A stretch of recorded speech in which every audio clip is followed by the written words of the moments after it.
Warning: the following content may contain spoilers for film and television programs. It is also intended for mature audiences. Viewer and listener discretion is advised.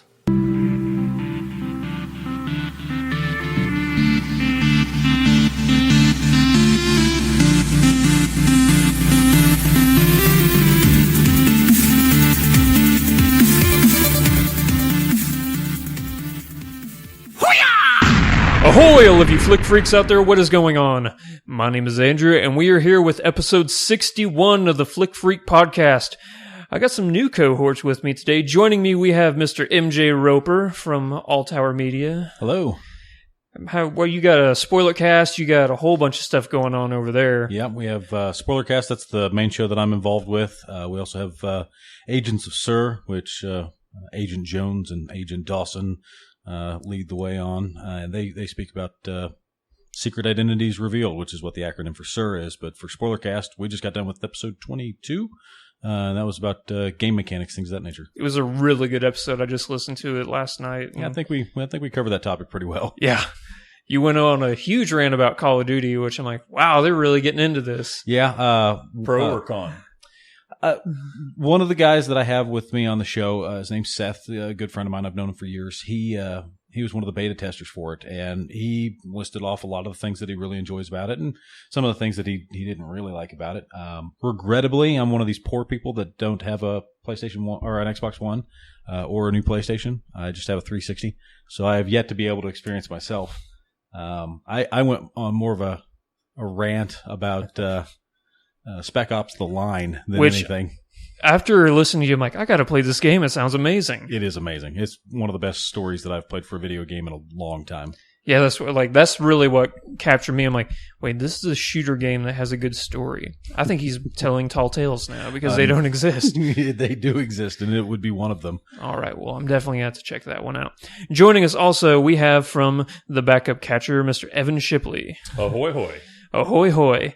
So you have a podcast that is 50% baseball, 50% Jack Nicholson. So, or not Jack Nicholson. Nicolas Cage, apologies. Big difference. Big difference.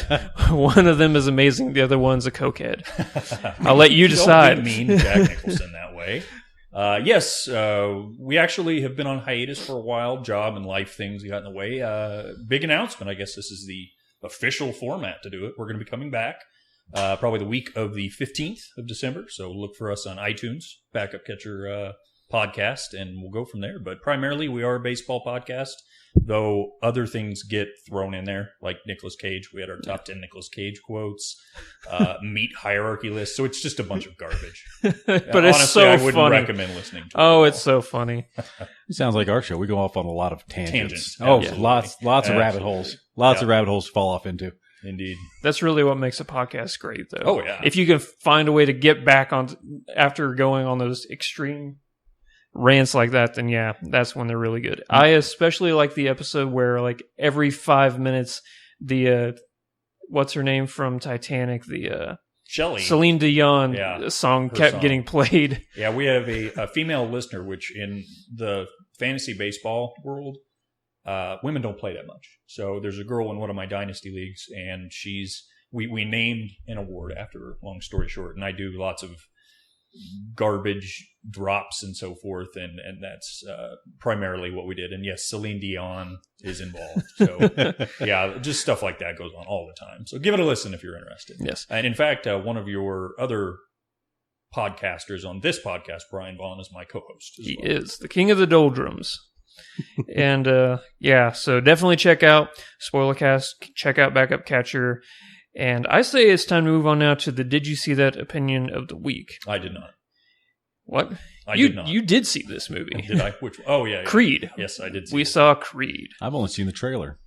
So this movie is directed and written by Ryan Coogler. So if you've ever seen Fruitvale Station, which is another Michael B. Jordan movie, he directed this. This is the seventh installment in the Rocky franchise. And first impressions, it's the second greatest Rocky movie of all time, and it's the best movie of the year. Hands down. And I would not be surprised, and I know this sounds like just the most ridiculous thing I've ever heard in my life. There's a pretty good chance that Sylvester Stallone's going to win an Oscar for Best Supporting Actor. I'm going to agree with you on this, and I think that's absurd, isn't it? Yeah, I can't believe I'm saying it, but he is that good. Yeah. Complete turnaround from anything he's ever done. Yeah. He gave this one speech in the movie. It's called the I'm Still Here speech, which is like the most heartbreaking thing I've ever heard in my life. Yeah. And it's Michael B. Jordan kills it in this movie. The dude is fucking ripped. His arms are apparently at one in the big fight. Oh, he did? Like he was legitimately knocked unconscious. Wow. Yeah, that's a big story that came out and they're talking about it recently, and that's crazy. But you can definitely see how that can happen, particularly in this movie, just as in deep as he went into the boxing. I want to talk about that. I want to know your thoughts on this as well. The fight scenes in this are some of the best boxing fight scenes I've ever seen in a movie. The way they shot it. There's one fight scene where it was all one shot. Yeah. And it was multiple rounds, all one shot. Just kept spinning around him, never a quick cutaway or anything like that. So it was like, a 10, 11 minute just one cut scene. It was long. Absolutely. It was really long. Because it didn't just start at the fight. It was the walk out to the ring, like getting in the ring, the fight, the celebration, all that stuff afterwards. And then, yeah. Also, I think this is the first Rocky movie where there's more than one fight. Besides, I think the Ivan Drago one with the Apollo Creed. Right, where he kills... Spoiler! Yeah. Spoiler for the movie that came out in the 1980s. Sorry, Carl Weathers. Carl Weathers. So, yeah, let's talk about that. The movie's Creed, it's about Apollo Creed's illegitimate son. Mm-hmm. Michael B. Jordan trying to... And it's not known that Apollo Creed was his dad. His Apollo Creed's wife raised him in secret. Yeah, he was an illegitimate son from a previous fling, I guess we'll say. And after Apollo Creed, it's after he dies. Yeah. Yeah. His wife finds Michael B. Jordan's character. Yeah. Who goes by different names. Johnson, I believe, is the surname. Something along those lines. And anyway, takes him in as her own, raises him. He decides he wants to get into boxing. Yeah. But he doesn't want to go have the Creed name, because that's not earning your way through. So he goes by his original name and eventually seeks out Rocky Balboa to be his trainer. Yeah. And then Rocky, after finding out that he is Apollo Creed's son, says, yeah, I'll train you because, your dad did so much for me. Mm-hmm. I'll train you. I'll just give you a quick tips here and there, because he really doesn't want to train him. Like at first, he really doesn't want to train him. He's like, I'm done with that life. And he just wants to run his restaurant stuff. But he finally decides to train him. And The reluctant hero. And then they go into this whole thing where I don't want to give too much away, but Rocky has his own battles in the movie. And I think it wouldn't be a Rocky movie if he wasn't fighting in some form or fashion. And I think this is probably one of the most touching things he's ever done in any of those movies. So, for me personally, Creed is my favorite movie of the year. It's not the best movie of the year, but it's my favorite movie of the year. What's the best movie of the year? It's a movie that came out, it's called Spotlight. And it is one of the most dark, terrifying things I've ever seen. It's about the Boston Globe, investigative team, the Spotlight team, and how they uncovered all the priests that were fucking kids, Yeah. And they're like, hey, at first they only found out about one priest. And they're like, oh man, we need to talk about this. And then they found out, oh wait, no, it's 3 priests in Boston that have done this. Wait, it's 13? Wait, it's the whole clergy? It's 90? They found out there were 90 priests in Boston that had molested children. And then they're like, wait, so... And then they get this one guy who just been investigating this, but he has no credibility. Nobody believes him. And they're like, it's 6% of the Catholic clergy that has molested children. And they're like, what the fuck? And they find out that the church has been hiring lawyers to pay off the family so it never goes to court. Mm-hmm.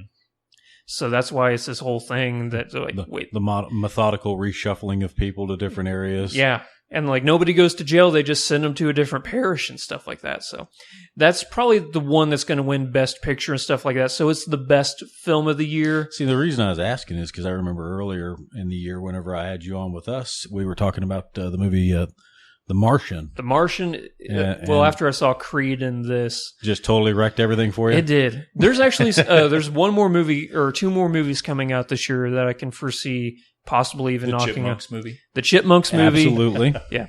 But The Revenant, which is Yeah. Alejandro Iñárritu's new movie with DiCaprio and Tom Hardy and fucking Eyebrow Kid. I think that's how they put him in the credits, too. Yeah. Yeah. Oh, No, it's not Will Poulter, it's fucking Eyebrow Kid. Yeah. But With the other one... apostrophe and everything. Yeah. exactly. It's hyphenated. Not fucking, it's fucking Eyebrow Kid. And the other one's Star Wars. Yes. I think Star Wars could be movie of the year. I don't think it's going to win awards. No? Not to get too deep into Star Wars because we're not talking about that, but I think part of the problem, and I'm going to love it because I'm a Star Wars nerd, Okay. but How about a lightsaber? what they're going to do It's like $200. is establish the next 40 movies.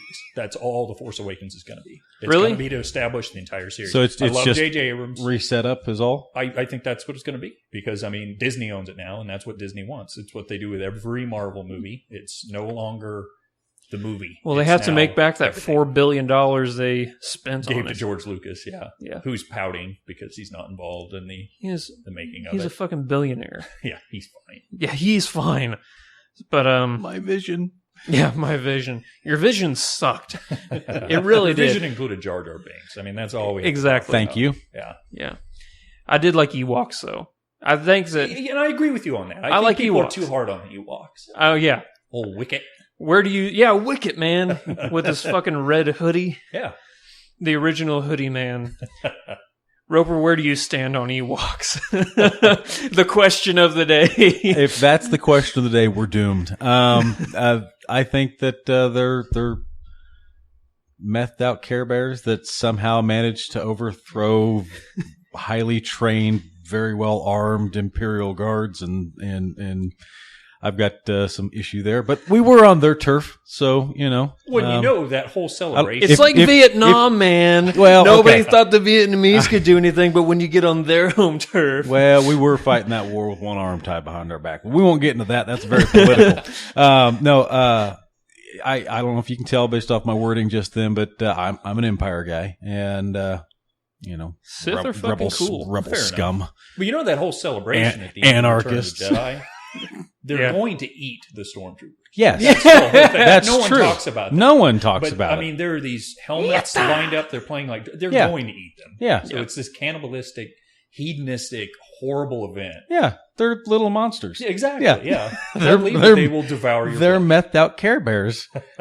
I read a fan theory once that we've been watching Star Wars wrong the entire time, that the Empire is actually the good guys, and that the rebellion is actually like, you know, this coup trying to overthrow, and then They at are. the end, That's why they're rebels. They're anarchists. and at the end of the movie, we see that they're really just cannibalistic, maniacal, evil people, and Was this written by Donald Trump? yes, it's the best Star Wars theory ever.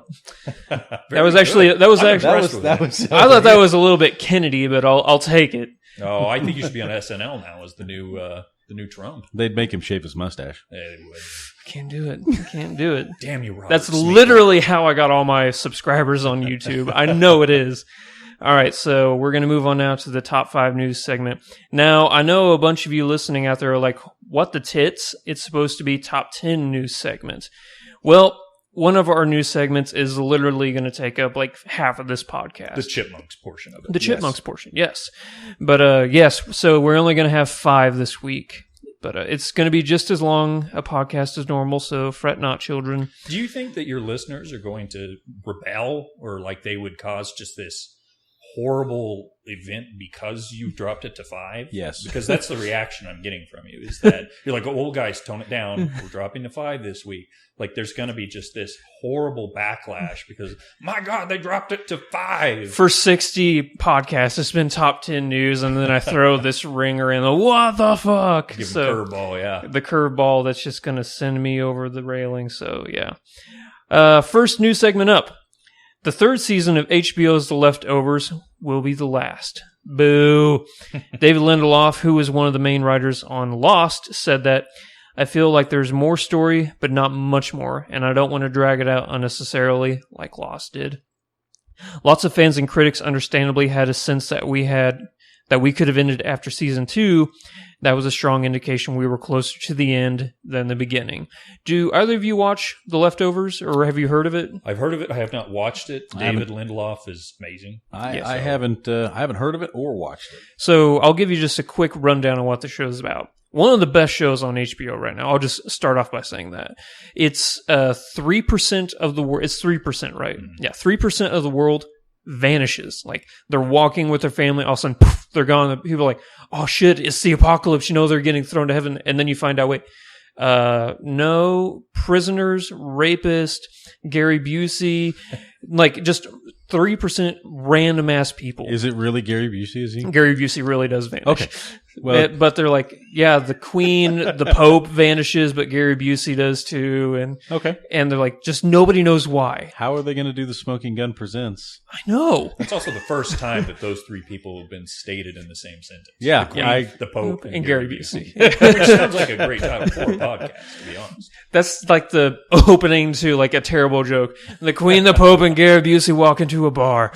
But no, like they just vanish and nobody knows why. But the story actually takes place 2 years after this, and people are still trying to like cope with the fact nobody has figured out why yet. And the main character, who is who's the guy that's married to Jennifer Aniston? What's his name? He also wrote like Tropic Thunder and stuff. Fuck berries. He's a sheriff in the town. It's going to drive me left over. Yeah, I can't think of his name. Justin Theroux. Justin Theroux. He's the main guy in this. And he is actually starting to go crazy. He's seeing things that aren't there. And I guess I should mention that there's this cult that has risen now that all these people, they just wear all white and they don't talk. They never say a single word. They just chain smoke and they just walk around following people. Nobody knows why. And as with all things unexplained, there's always a cult. Yes. And that's just because people are sometimes rather ignorant when it comes to stuff. Hey, I drink the Kool-Aid. Well, yeah. it depends on what it is you're hovering around. You know, I mean, the people just do those things. Surprisingly, this kind of reminds me of Alcatraz, the TV show. Yeah, except it's actually people. Well, I guess they did disappear, but then they all came back slowly, one at a time. Did that show get canceled? Yes. Oh, it did. I just remember watching the pilot. That was like, all I saw.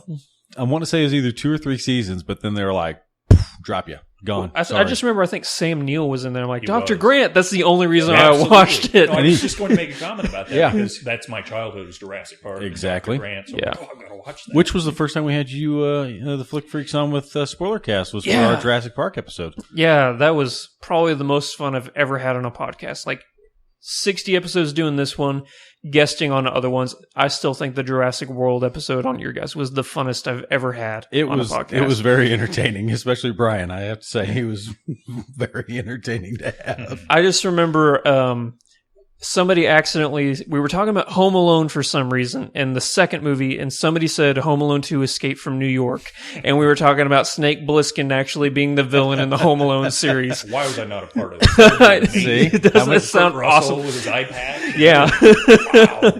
Wow. Kurt Russell, Home Alone 2, Macaulay Culkin, Escape from New York. Gary Busey. Yes.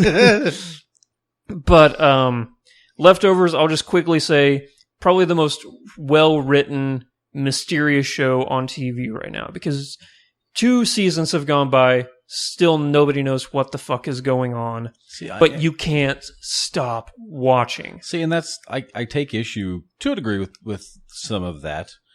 One of those things where it leaves you wanting, but you also kind of have to give some satisfaction to your viewer, eventually I'm not saying you just they don't care. I'm not, because they'll throw you a cookie every now and then, like, oh, I see where they're going, and then like 7 episodes are like, wait, could I be wrong? And then like it's sort of, they'll do the Game of Thrones thing too, where like it doesn't matter how big of a character you are, you can fucking die. Cool, wipe them out. Yeah, cool. Exactly. So it's a really good show. If you ever get the chance, I definitely recommend it. There's only 20 episodes out right now too, so it's a quick watch. Quick watch. Yeah. All right. News item number 2, and I know of just 5. Just to clarify. Yes. I know Roper is going to have words about this one, and I'm excited to talk about it. So, Idris Elba is being eyed to play Roland Deschain as the legendary gunslinger Roland Deschain. In the adaptation of Stephen King's Dark Tower series, Matthew McConaughey has already been cast as the Man in Black. The film will be directed by Nikolai Arcel, who is known for the scripts for The Girl with the Dragon Tattoo, the Swedish version, and A Royal Affair. The biggest issue a lot of people are having with this right now, with the casting, is that Roland Deschain is said over and over again in the books that he is white. Spoiler, Idris Elba is not. What? No way. Isn't he the guy that plays Heimdall from Thor? Yeah. Yeah, because Nordic mythology is full of It could have dark-skinned people. Yeah. It's a thing. Which, That is unclarified. This is clarified. As a matter of fact, it is a plot point. Yeah, within the because series. Susanna says over and over again, she keeps calling him Honky. Honky Muffo. And, Honky Muffa. No, okay, so I already think that they need to continue that. And threatens to cut off his and Eddie's, and I quote, white candlestick dicks and make each of them eat the others. Yes. And She sounds pleasant. well, okay, so she's schizophrenic. she has split personality. Split personalities. She's Odetta and Detta, and Detta Walker hates everyone. Odetta Holmes loves everybody. Yeah. And then later on, they become one. Yeah. They merge, and her calm, cool collectedness of Odetta is balancing out the rage that is Detta, and she becomes this really wonderful gunslinger. Yeah. And during Song of Susanna, there's a quoted line here from that story that actually we'd already gotten into a discussion on this particular topic on All Tower Media's Facebook page. That Eddie, it says in the quote is, Eddie saw with no real surprise that Stephen King looked like Roland. Given the age difference, they could never be mistaken for twins, but father and son, yes, easily. Yeah. That's a direct quote from the books themselves. So I don't know if anyone's aware of this or not, but Stephen King Isn't black. it doesn't look anything like him, and like I said, that's a line directly from it. Now I understand that they're probably pulling. There's some open interpretation there. I would agree with Matthew McConaughey playing the Man in Black, because that's supposed to be Randall Flagg from The Stand. He's pretty much. If you're a villain in any of Stephen King's books, there's a probability you're going to be Randall Flagg. If you're a villain, in a RF. Stephen King book with the initials RF, you are the same character amongst all of those stories. Yeah. And what's the thing I really do like about the Dark Tower? Because out of like the 70 books Stephen King has written, all of them lead to the Dark Tower. There's characters from It, The Stand. There's even fucking characters from Harry Potter and Wizard of Oz and Doctor Who. Yeah, and the Doctor Doom bots with the wolf faces. Yeah, Marvel. Yep. Is in this. Star Wars is in the Dark Tower. Fucking lightsabers. Like every fanboy's dream. No, it's if you haven't read the Dark Tower series, you need, I don't know what it is you've been doing, but you need to stop and read on my it. bookshelf right Look there. right You there. can see an entire shelf is dedicated to the Dark Tower. All the books. If we chipped a golf ball to the other side of the interstate, you'd be at my apartments, and I have this exact setup. Yeah. I've Wikipedia'd the Dark Tower. I've read that, and I loved it, and I'm fascinated by it, and I want to read it. I should. have not done it. I have the books and I have the audiobooks. and the comics. And the comics. As Yeah. read by whom? Oh, I don't know what this guy's name is, but it's not Stephen King. Well, good then. But this guy has the best gravelly, like, just, you're enthralled by his voice. It's incredible. So, yeah, if you want the audiobooks, I can get those for you. I may try the books first. I am a reader. I don't take issue with the actor themselves, and it's not so much that, because we actually covered this on one of our Agents of Sir episodes, where Marvel's branching out quite a bit through ethnicity. Yeah. And sexuality from from one character to another, where, I mean, they're talking about Thor being a woman, and I don't have issue with any of those things. I don't give a holy living crap how it gets to that point, but there are certain characters. I mean, you're not going to make a Black Tony Stark. They could, because of how their universe works, where they have multiple worlds. That's how they, you start off with Nick Fury looking like David Hasselhoff, and then later on you have Nick Fury looking like Sam Jackson. But with this, because of certain elements of how it's portrayed within the story itself, that's where my argument comes from. And it, like I said, it's not so much the actor or anything of that nature, because I love him. He's friggin' phenomenal. If you haven't ever watched the TV series Luther, so fucking good. Oh man, oh god, it's so fucking good. He's amazing in Luther. Totally not what I was expecting from him, because it's one of the first things that I ever watched outside of him being in the Thor movies and Pacific Rim. Yeah, excellent in that movie as well. I'm not gonna lie, I fucking love Pacific Rim. It's everything I wanted it to be. So I wanted giant robots fighting giant monsters. Yes, and that's what you and got. It delivered. Yeah, absolutely. And then some. It's wonderful. But like I said, it's there are certain portions of it that, and as you know, they're divisive to the actual story. Yeah, and to change those, you're kind of altering quite a bit of source information. They are, but I will say, if they were to alter like the honky mothas and just whole Odetta's, you have plenty of slurs that you can choose from. Replace them with. Let's go with that. But I really do like the casting choice of Idris Elba as Roland Deschain. He's definitely not my number one pick. My number one pick would be Mads Mikkelsen. I think he would be an amazing Roland Deschain. If you've ever watched Hannibal. Yep. Yeah, he's Hannibal. I think he would be the best Roland Deschain that's like out there. But Idris Elba, like, we got to say this first off. We got to clarify this. It's not confirmed. No. He's being looked at. Yes. So, and whoever they get has to do all the movies and all the TV shows. Yes. Because it's not going to be movies. It's going to be movie, TV show, last movie. Which is, in essence, groundbreaking, because we haven't experienced that yet. So I think, knowing that, would Idris Elba really be a good choice? Because he's really rocketed as far as a star. Yeah, but he's like I said, he's been in TV series. I mean, what granted, do you do? Luther was If he does this, he can't do James Bond. Yeah. Because this is going to be so overwhelming. It'll Whoever be a does lot. this is going to take up your life for the next 10 years. Easily. Yeah. It's the biggest book series I've ever read in my entire life. Not just like length, but just quantity of information that you take in. Well, the initial books, if you want to start at, Gunslinger and go all the way to Dark Tower, that's 7 books. Yeah. But then they came out after the fact with Wind Through a Keyhole. Yeah. Which makes they can 8. skip that one. Well, yeah, but it's still a portion of the story. But then again, you start looking at the branch offs, because midway through you're in Wolves of the Kala and you meet, Father Callahan. And if you really want to get into his backstory, then you need to turn around and do Salem's Lot. Yeah, you have to read that book. But Went Through the Keyhole is Roland Deschain telling a story about himself as a young boy, telling a story to somebody else. Yes. Nice. I mean, it's exposition right there. Yeah. I'm like, Stephen King, did you really have to do that? It reminds me of the Family Guy. Was it Family Guy? Yeah, it was a Family Guy episode where Stephen King's sitting there. He's like, I got an idea for a book. And he's swinging the lampshade at him. Oh, yeah. He's like, And he's like, you're not even trying anymore, are you?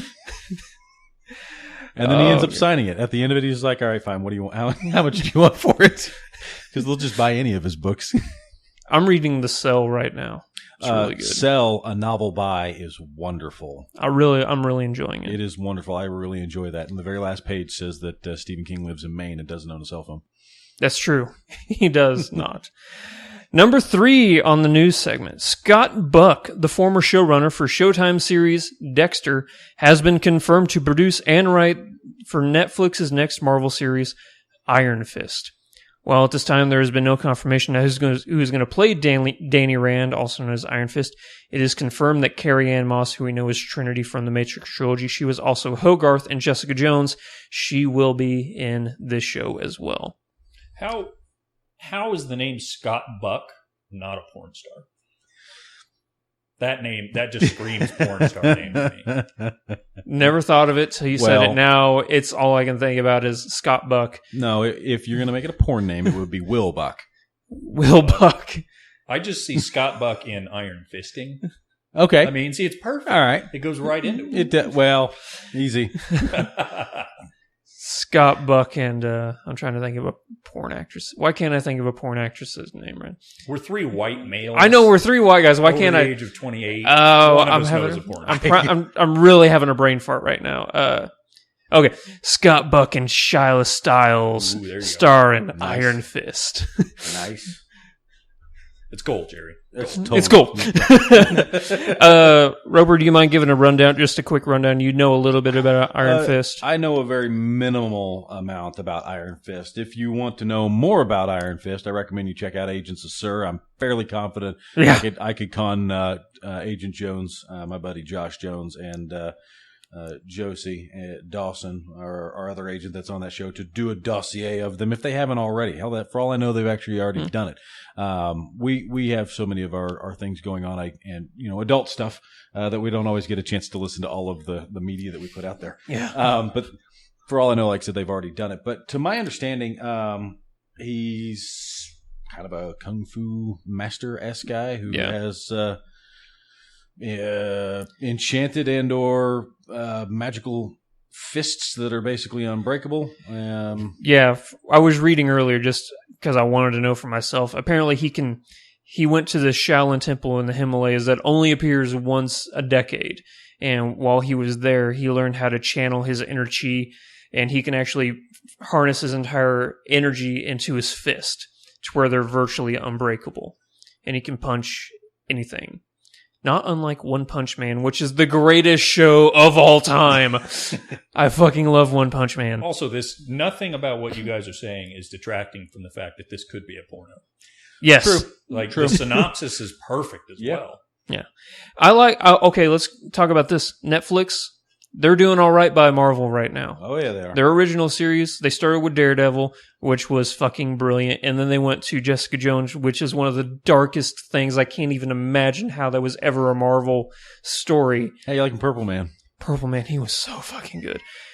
Of course, for the fact that it's David Tennant. Right. Yeah. Yep. The greatest Doctor Who of all time. So, yeah, I am thoroughly looking forward to this. It's going to be, I think, 11 or 13 episodes coming out next year. It'll probably be the end of next year. For Iron Fist? For Iron Fist. So I'm not 100% sure how they're not going to eventually get to Heroes for Hire whenever they've got to have Luke Cage eventually come around. I mean, if he's in Jessica Jones. I was about to say, if they're already working with him for Jessica Jones, and he has overlaps, Luke Cage has overlaps with Iron Fist, there's all of that universe is folding in on itself, just like with Punisher rolling around to this next season of Daredevil. Yeah. All of this just kind of folds in upon itself, and all the while, all of the MCU is happening in the background, and they just kind of drop it in there where they please. And so there's reference stuff that occurs within the Netflix stuff, which can influence things within the TV series, such as, Agents of S.H.I.E.L.D., or, you get to things that are in the movie, and all of them operate within the same universe as one another. So the MCU is evolving in on itself. Yeah. And so, it really didn't surprise me whenever I was watching Agents of S.H.I.E.L.D. that we turn around and we have Nick Fury showing up on the TV show. I was like, well, it's not really surprising. So then, when you've got, Matt Murdock wandering around, you now realize that character is in the same world where you've got the Avengers that are rolling around and doing stuff. And so they're building upon one another. And like you were saying, it's Disney, and Disney is an empire. And, I'm an Empire guy, so. Yeah. Title together. Title. Yeah, we're just rolling all about. What I want to say about it is we're at the point now where these things are things that the average fan has never heard of.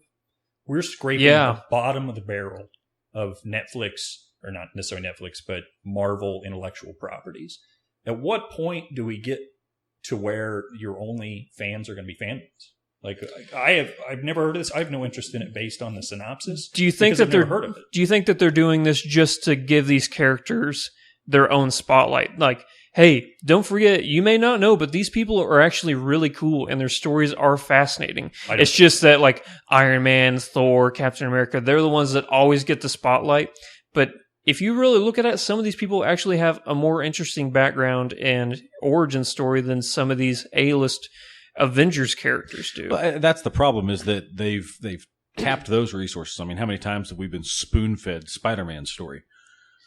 Get ready for it again. First off, those Andrew Garfield movies are some of the worst things I've ever witnessed in my life. See, and I disagree. I prefer those over the first three. I'm actually with Roper because those Tobey Maguires, they do not age well at all. And I haven't watched it. I can't compare the two without rewatching. But the moment Jamie Foxx came on and said, "It's my birthday, here's a shocker," whatever line, I shut it off. I could not handle the awfulness. Then don't watch the original Tobey Maguire. It's a walking catchphrase. Yep. And Spider-Man, that's what Spider-Man is. I remember watching a cartoon and it was quippy one-liners, and maybe that's just what it is, but it's not for me now. But this next go at Spider-Man, they're not doing origin story for him. Thank God. They're just tossing him in the mix. And I'm good with that, because all of us many times have been told that story over and over. We don't have to see Uncle Ben's rice get murdered in the street again. Exactly. So who was it? Not Michael Douglas. Uncle Ben and the that was Martin Sheen, wasn't it? Martin Sheen. That was phenomenal. That cracked me up because it was just an absurd, weird connection, and I just don't see that guy as Uncle Ben. Right. It was fascinating. But I think that's where they're looking at these things, and you've been just hammered on them so many times before that, and it's not so much that we've been given Iron Man repeatedly. It's not that we've been handed Thor so many times repeatedly. It's just that there are more interesting characters, and there's so much more that can be done there. It's we've discussed it before on one of our other shows that DC has really, really good writers, but they have less interesting characters. Well, DC TV has good. I don't know about this new Batman Superman movie. It's going to be awful. Because after seeing what it's not going to be Frank Miller's. They're turning fucking Lex Luthor into Frankenstein, where he takes Zod's body and he turns him into Doomsday. Although I did hear a really cool fan theory, and I know this fan theory is wrong, but I love it. Right. I want it to be right. Have you guys seen the new trailer that just came out? Yep. I didn't take the time. Okay, so you've seen it. Where at the end of it, it's like Doomsday. Yeah. Yeah. I heard a really cool fan theory, and I know it's wrong, but I love it. That's not Doomsday. It's Solomon Grundy. I hate it. You hate it? Hate it. I like it more than Doomsday. Nope. Hate it. Hate everything about it. I like it more than Doomsday because that actually kind of makes more sense. Nope. Burn it with fire. Burn it with fire. Nope. That's terrible. Solomon Grundy, born on a Monday. Yeah. Do you just not like him, or Solomon Grundy's an idiot. I hate the fact that Hooey Magic brings this thing, and that's not who Solomon Grundy's supposed to be. Well, this is not who Doomsday's supposed to be. That's true, but I would buy Doomsday squaring off against Superman and Batman over Solomon Grundy. Yeah, but do you think because Solomon Grundy wants pants too? They're blowing their Doomsday load in the first movie. It doesn't matter. They're tossing their entire hat in with the overall franchise altogether. I watched an 8-bit thing where it's the cartoon deal of Batman and Superman arguing about how they're going to go to war with one another, and then like zooms out and you've got Captain America and Iron Man over here doing the exact same thing, and they're like, the difference is we've been developing this dynamic over several movies and created this overall story arc. You guys are just fucking starting with this. So, if they're going to just sit here and yank their proverbial dick until they just pop their round over everything, why not start with Doomsday? Yeah. He's more fascinating of a character. You don't have to give him as much of a setup as Solomon Grundy, and you're going to get your diehard guys that are sitting there going, okay, I'd bite for that long before. And the fact that they have Wonder Woman pop up in the middle of that trailer, one of the only things that that ends up jacking with Doomsday, as far as I'm aware, from what I understand, is magic. It's one of the few things that they're able to use against him, and her stuff is quasi magic-esque to my understanding. Yeah. So, what we're trying to say is that we're all excited for Iron Fist. Yeah. Well, I want to make one point to your idea of, are they fleshing out these characters because they have them? No. I think that's a novel concept, but I don't think that's what it is. I guarantee what it is that we don't have any ideas because Hollywood doesn't have any ideas. So let's take what we have and write it. That's all it is. Oh shit! What 95% of the movies out are sequels, rehashes, reboots, or something along those lines. And I personally am sick of it. I'm one of the few people on the planet. Well, that's why I'll never watch the Batman versus Superman. I never watched Iron Man 3. I never watched the Avengers. I never watched the second one. So I did you watch the Guardians of the Galaxy? What? Because everyone it loved was it. so good. It was the Avengers. Can we turn it was his mic off? Same movie. Can we just turn his mic off now? It was the exact same movie. Good guys don't get along, so they're going to fight. Somebody dies, but that's friends with them, so they realize they need to band together, so they save the world. It's the exact same thing that we're being But it works. Just because it's hashed over and over again doesn't mean that it's not good or that it doesn't work. Did you watch the Lego movie? Parts of it. Okay, I'm also technically not a speaking, child. the Lego movie. Okay, hold your tits right there for a second. The Lego movie is probably one of the best movies of 2014. Yeah, it's really good. Probably one of the best animated Everything movies. was awesome once. Done with that. Okay, well that's I fine. love You that don't, you don't song. have to And enjoy they played it 9 times. You don't have to enjoy that song, but it is literally the same story plot as Guardians of the Galaxy. Exactly, but that you're only furthering my point of it's All- just all- rehashes and reboots. And But the all exact we're same thing. but all we're saying is no. I mean, we could look here at Andrew's shelf of movies, and we could probably find that 6 or 7 times. Again, you're furthering my point. But it's not. No, we're saying that just because it happens over and over again doesn't mean that it's bad. it's sure, I'm it's just a saying conflict. It's not novel, new.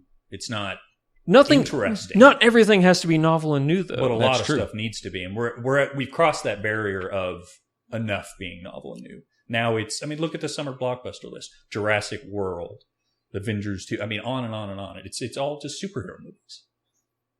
I'm all right. and with that. rightfully so. And the other thing too, and I want to point this out, is why is anyone ever interested in special effects anymore? It's 2015. Every single movie has a big budget special effects. So when people say to me, Guardians of the Galaxy looks so cool because of the special effects. Well, that's not true. So did every other single movie. Did you ever watch the movie Chronicle? No. Low budget film, excellent movie. Love it to pieces, and I guarantee they didn't spend a fortune on it. I think the most CGI that they did with that thing is an airplane flying by. Great. Yeah. But my point being is that special effects are not that interesting. Yeah, if you get a chance, you should check that out. It's a really, really good movie. It depends on how special effects are done. Like the way that they're going out the new Star Wars, let's talk about that. All practical effects, every single way they could. You want a Millennium Falcon? You fucking build a Millennium Falcon. You don't CGI it. Yep. So That's pretty cool. Yep. yeah. Got mustache hair in my mouth. Anyway, that's my Delicious. dissenting opinion that everyone hates. Hey, it's an opinion and we need it in the world. Isn't that why we call it the opinion? Yes. Yeah, so. We're going to skip number 4. We're going to save that one for last. Number 5. Konami gets booed at the 2015 VGAs, the Video Game Awards, for not allowing Hideo Kojima to go to accept his award. Has Konami fucking learned nothing? Oh, they're done. No. They're not making any new. Yeah, they're not making first-class video titles. games anymore. They're done as a company. They're going to make these terrible, shitty little smartphone games, and that's it. Yeah. Like we're never going to see. They're going to make pachinko games. That's and, it. Yeah. Because, yeah, people fucking hate them right now. Yeah. And Rightfully so. They've rightfully been so. overtaken from EA as being one of the worst video game companies. And it's like they heard that EA is the worst video game company of all time. And they're like, oh, fuck, if they are, we could beat that. we could totally beat them. Who's our most innovative, brilliant mind we have here? Kojima? Sorry, Kojima, it doesn't matter that You're on a mandatory Metal Gear vacation. Solid, you're on mandatory vacation. But yeah, you were listening to that and they were like, at the VGAs, they're like, Kojima couldn't be here because he was informed. They literally, the announcer guy, he didn't give a fuck. He was like, Good. He was like, so Kojima couldn't be here to accept his award tonight because Konami said that if he did come here that they would sue him. And then the entire place erupted and they're like, but we do have a fucking guy from 24, what's his name? Kiefer Sutherland. No way. Because he is the voice He of... voiced Big Boss, so he yeah. was there to accept the award. And he's like...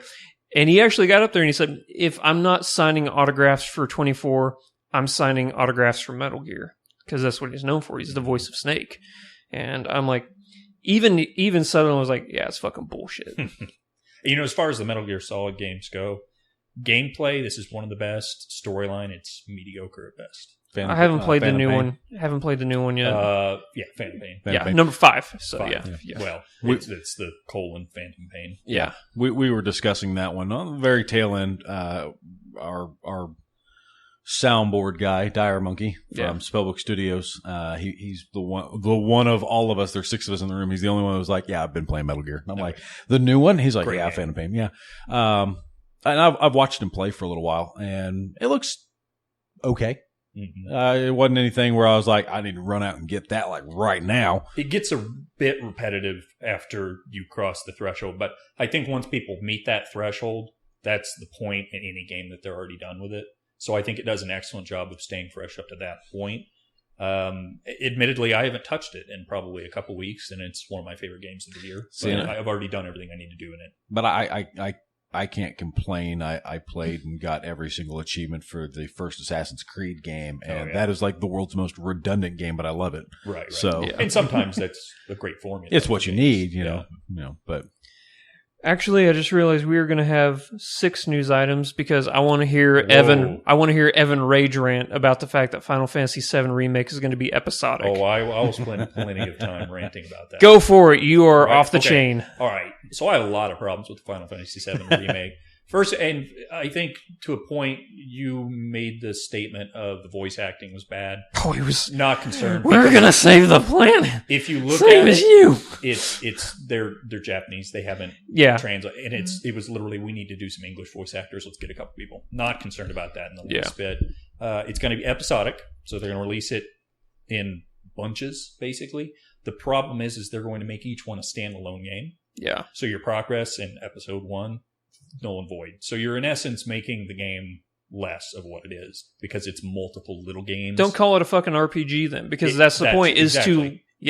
Well, and it's an action RPG because Square has over the past several years we've gotten away from the turn-based RPG that Final Fantasy that made them famous, basically. Which is what they're known for. Yeah. See, because with Final Fantasy 13 as being one of the key starting points of it, it became more of an action, and I hated Final Fantasy 13. I played a ton of it for some stupid reason, but I hated it, and I haven't touched any of them since because it's an action game. It's kind of like what Resident Evil did, where they used to be the survival horror, and they royally fucked those up. It's just action movies, and it's terror games, and it's terrible.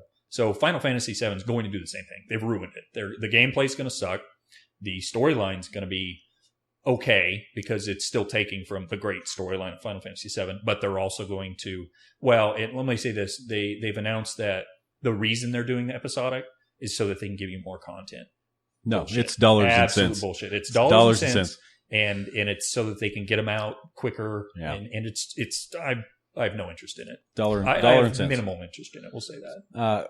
I look at I'm looking over here at again Andrew's shelf of movies and games, and I see Gears of War 1 and 2 down low, and it kind of makes me think to how they did the achievements that rolled over from previous games. So I can't help but think that the way they're going to continue this is that where you're saying that your progression through the first one is irrelevant to the second one. Might not necessarily be the case. They may have ways of linking them across based off of your progression of the first game. If fucking Telltale can do it, that's true.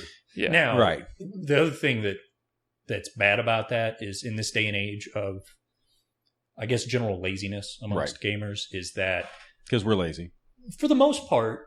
But we get gamers can get so much done in game. It's true, but like a lot of. Now, the model of it is paid content of, okay, you can unlock this stuff. I hate that. If there are microtransactions in this, I will fucking flip shit. But I think that's what they're going to go to because it's going to be okay, if you bought the first one and you buy this one, okay, maybe you get this. But it's also going to take away from the gameplay. It's going to make everything just, I don't know. I'm pretty disgusted with the way it's going. I have very, very little confidence in it, particularly because Square has ruined a lot of what they do with remakes, with the notable exceptions of, well, for example, the Final Fantasy VII port, which is on PS4, they did a good job with it, but it's just a port. The Final Fantasy X HD remake was excellent. I mean, it was the same game, but obviously being the 4:3 ratio, they had to add quite a bit because in the past... It wasn't a remake, it was a remaster. It was a remaster, but it was excellent. It was done very well.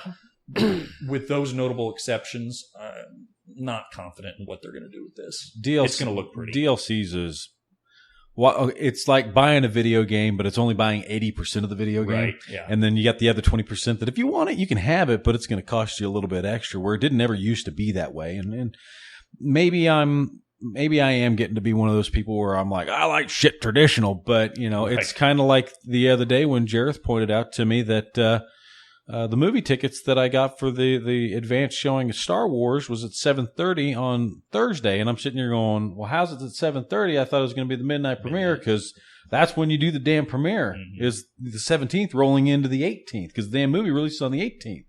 And I get a hold of the movie theater, and they're like, no, it's at 7:30, and I got to think about it after the fact. I'm like, well, this is some bullshit. They're actually going to do it at 7:30? Wow. Is they're going to do it at 7:30. They've apparently got like a 5 o'clock, a 7 o'clock, a 7:30. They've got advanced showing all throughout the day of the 17th.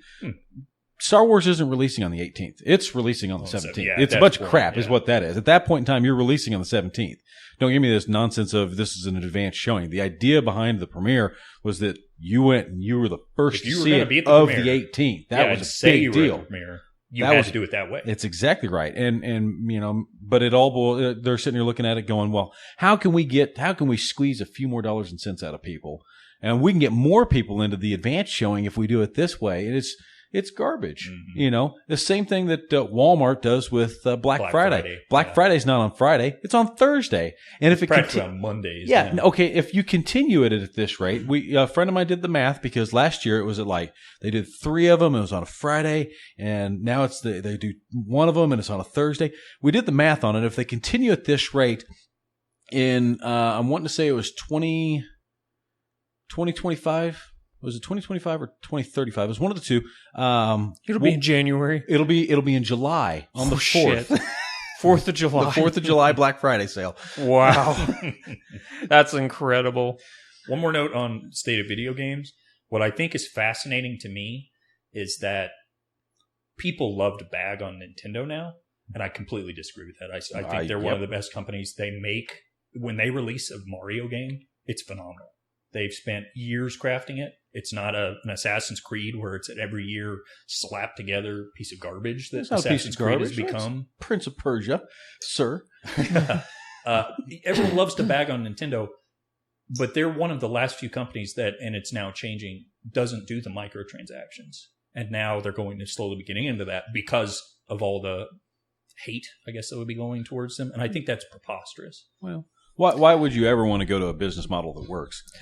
I am excited for the NX. But it's worse for the That's consumer. True. It's a pain in the ass. I am firmly of the opinion if the Xbox One would have released and been reverse compatible with the discs from the 360 as well as the original Xbox, you would have had just solid gold on your hands. But they butchered the Xbox release. Oh, yeah. The release. Now it's the best console. I disagree with that. Well, I like it more than the PS4, and I have both. And fight. Well, I'm not one to really get into this fight because I've never. You really don't have a horde. Console. You just I just have no interest in it. I don't like Microsoft as a video game console maker. I just have no interest in it. I've been an Xbox guy from day one. So. And I bought PlayStation 1. Oh, I did too. I've gone from there, and I've just had no, and particularly the PS3 versus the 360. The PS3 did so much more, and it was so much more versatile. Now, if I wanted to bag on the PS4, it's that, look, for example, you can't put music on your hard drive. And so you can't, like if you have a game, like for example, I'm a baseball guy, so I play MLB The Show. Yeah. I can't have the batter walk-up music because you still can't do music. Why? The PS3 had that from day one. And I get they're making a game-centric thing, but still, it's annoying. And you can't change your fucking PSN name, which you've been able to do on Xbox forever. That's true. But I could care less about that. I would like to change mine. It's not the best. Anyway. Really? Muscles McGee? Muscles Ripley. That's it. There you go. Don't forget the underscore if you want to add Muscles. Well, there's no spaces, which you could also do, fucking Microsoft. All right, so now we're going to get on to the final news segment. We're going to list off every single fucking Golden Globe nomination. And if you guys want... Movie. Chipmunks movie, yes. I'm going to hammer that home. You are going to hammer that home. That's going to be movie of the year now. Yeah. So if you guys want to jump in, you guys are like, oh, that's actually really good, or they were really good, something like that, just jump right on in. So that was really good. Yes. Get it out. You're practicing. That's what, yeah. Indeed. So, Best Supporting Actor in a Series, Limited Series, or TV Movie. We have Damian Lewis for Wolf Hall, Christian Slater for Mr. Robot, which is, I'm going to go ahead and jump in. Mr. Robot, one of the best shows on TV right now, if you haven't watched it. Alan Cumming, The Good Wife, Ben Mendelsohn, Bloodline, which is also really good, and Tobias Menzies for Outlander. Briefly, I thought you were going to say Tobias Funke. Tobias Funke, and yeah. I was real excited. Yeah, I know. I'm sorry. As soon as I saw Tobias, first thing I thought, he's in the Blue Man Group. I won't mention it just yet, but the show that you were mentioning him in, I was going to bring it up here later on whenever we got to one of your later talks. Cool. So, Best Supporting Actress in a Series, Limited Series, or TV Movie. We have Regina King for American Crime, Uzo Aduba for Orange is the New Black. She's really fucking good in that. Joan Froggatt for Downton Abbey, Maura Tierney for The Affair, and Judith Light for Transparent. Is Downton Abbey still on? Yeah. Is it continuing? Okay. Still going. Best Actress in a TV Movie or Limited Series. We have Queen Latifah for Bessie, Felicity Huffman for American Crime, Lady Gaga, American Horror Story Hotel. What's her real name? Did they actually say Lady Gaga? They actually put that on the official. Wow. Yeah. So Sarah Hay for Flesh and Bone, and Kirsten Dunst for Fargo. Fargo season 2. Fargo's excellent. Yeah, Excellent. It's really fucking good. Best Actor in a TV Movie or Limited Series. We have Oscar Isaac for Show Me a Hero, Patrick Wilson for Fargo, Idris Elba for Luther, David Oyelowo for Nightingale, Mark Rylance for Wolf Hall. Luther, amazing show. Luther is so fucking good. Have you watched Luther? I have not. Roland, Again, I love Idris Elba, minus the time he was really mean to Michael Scott. Probably, yeah, he was really mean. Idris Elba, Luther is his best performance. Best role. Yeah. Very much so. Excellent show. Yeah. Best Actress in a TV Series Comedy. We have Julia Louise-Dreyfus for Veep, Gina Rodriguez for Jane the Virgin, Lily Tomlin for Grace and Frankie, Jamie Lee Curtis for Scream Queens, Rachel Bloom for Crazy Ex-Girlfriend. I think Veep is very underrated. I actually haven't seen Veep. I'll go ahead and say that. You do? Well, and it has Tony, what's his name from Arrested Development? Not Tony. I was literally this close to saying Tony Shalhoub. Yeah, I was this close. But yeah. Great. Somebody's moving in. Best Actress in a TV Series Drama. Taraji P. Henson for Empire, Viola Davis for How to Get Away with Murder, Robin Wright for House of Cards, Catriona Balfe for Outlander, and Eva Green for Penny Dreadful. I really do like Eva Green. Yeah. Have you seen Penny Dreadful? I like that show. If it Penny has Eva Dreadful. Green in it, I'm all for it. I like that show. That show was creepy as fuck. They have some interesting takes on the stories that they address. Yeah. I think Penny Dreadful may be the best thing Showtime has done besides Dexter. Yes. So, and I'm Then a again, huge I fan like- of Dexter. I like Black Sails. I haven't seen Black Sails. Black Sails is pretty cool. Yeah. Yes, it is. Yeah. Yes, it is. I'll have to check that one out. Best Actor in a TV Series Comedy, we have Jeffrey Tambor for Transparent, which is really good. Aziz Ansari for Master of None. Rob Lowe, The Grinder. Will Forte, The Last Man on Earth. Patrick Stewart, Blunt Talk. And Gail Garcia Bernal for Mozart in the Jungle. Out of all those, I really want Will Forte for Last Man on Earth to win. Have either of you watched that? Nope. Yes. I've heard nothing but good things about it. It's... And it has Kristen Shaw. Yeah. She's in it as well. Yeah. Last Man on Earth, one of my favorite shows I watch, right? Every single time I see new episodes out, I get really excited, like, yay, again. So, yeah, Last Man on Earth, I highly recommend that. I also really want to see Blunt Talk because I hear Patrick Stewart is amazing. He's always amazing. Yeah, Jean-Luc Picard. Best Actor, Ding. what?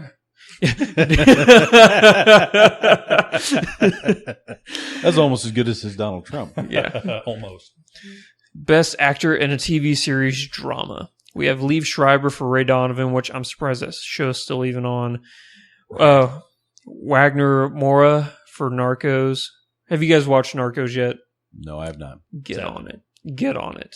Get the fuck on it. There's so much good content in this day and age, particularly television shows. Yeah. Because in the past, it was reality TV and sitcoms, and I hate both of those. This is the resurgence of the golden era of series right now. That's fair to say. Yeah. So, yeah, we have Wagner Moore for Narcos, Bob Odenkirk for Better Call Saul, Rami Malek for Mr. Robot, and John Hamm for Mad Men. If I had to choose anybody from that list, as good as Wagner Moore was, I'm going to have to give this one to Rami Malek for Mr. Robot. It's so fucking brilliant.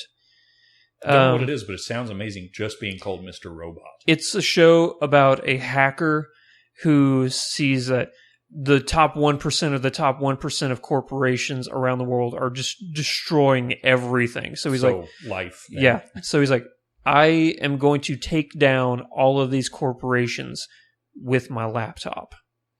And you think it's going to be one of these syndicated series where it's like, oh yeah, this is just, once a week he's going to take down another corporation. Mm-hmm. It's not that show.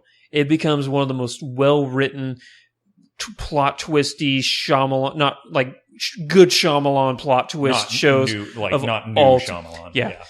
I can honestly say there's never been a show like Mr. Robot. Ever. Sounds pretty cool. Yeah. And it's on USA. Nothing's on USA aside from Chuck Norris rewatch or re. Yeah. Oh, Walker, Syndicate. Texas Ranger. Yeah. Exactly. That's what USA is to me. That and like WWE Raw, and that's it. Yep. And Psych. I really do like Psych. Psych's good. Yeah. Best TV movie or limited series. We have Fargo, American Crime, American Horror Story Hotel, Wolf Hall, and Flesh and Bone. It's pretty obviously Fargo's going to take that one. Yep. So, best TV series comedy. We have Orange is the New Black, Silicon Valley, Transparent, Veep, Casual, and Mozart in the Jungle. Silicon Valley for me. I think it's interesting that they're purely saying Orange is the New Black is a comedy. It's that line every single year between drama and comedy. I absolutely go drama in my mind, but I get it. I say I understand that they're labeling it a comedy. Yeah. But it really does ride that line of, is it going to be so?